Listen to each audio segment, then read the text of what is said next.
Ladies and gentlemen, welcome back to Argue for an A. As always, I'm your tacos, Carlos. Today we are honored to have Charlize Landa as our special guest. Thank you for having me. Now we're dying to know, why do you deserve an A? I deserve an A because I thoughtfully understood the material, I experimented with my writing, and I was fervent with my work. Thank you for being on the show, Charlize. No, thank you. I also want to thank all our viewers who tuned in tonight. Without your passion for nonfiction, your effort during the school year and the AP Lang test, or your amazing answers to Miss Sayasan's questions the day that inspired competitors like Charlize, we would not be able to award lucky students with an A every Monday night. Now let's begin, shall we? My first question for you, Charlize, is what did you learn this year? I am very vulnerable when it comes to talking about all I've learned throughout the year. This year I met Space Cat. You see, Space Cat was a beloved friend of mine.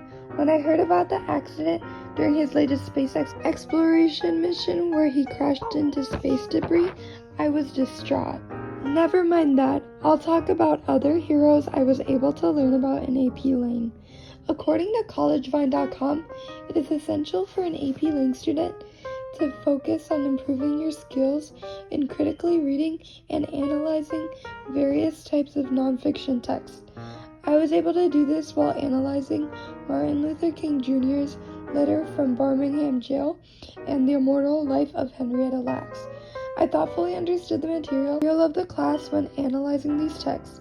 I was able to honor my friend Space Cat in the process, analyzing the rhetorical situation of speaker, purpose, audience, context, exigence, choices, appeals, and tone.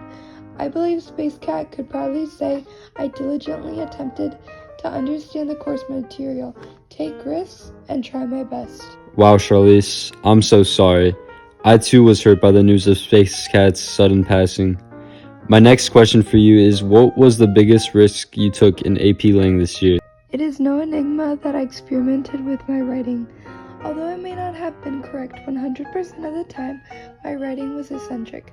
I was bored of the same old thesis format, so I took matters into my own hands and I innovated the thesis format by embellishing it with punctuation.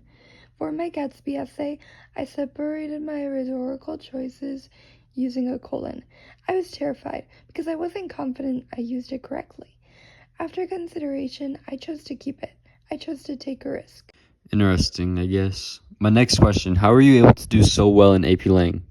I don't mean to be ostentatious, but I put in a lot of effort on my assignments. Allow me to corroborate. I spent more than 10 hours on my argument of definition essay, calling off work to write.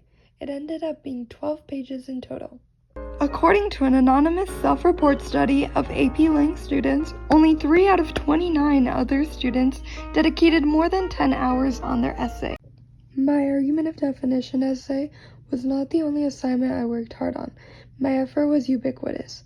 Hopefully this talk show also displays my ardent commitment to AP Lang. My work ethic was pivotal to my success. Contributing factors were my stylistic gambles and my comprehension. Finally, Charlize, how will this A benefit you? Now, I don't mean to do a sob story, but this A would be the ultimate way of honoring Space Cat. Not only was Space Cat my friend, but he was my mentor. I wouldn't be able to consider rhetorical situations without him. Space Cat believed all AP students should get A's. Currently, these students are beginning their finals after recently recovering from AP tests and the ACT. Not only that, but they are stressed with the upcoming college visits and decisions they must make next year. These were Space Cat's last words.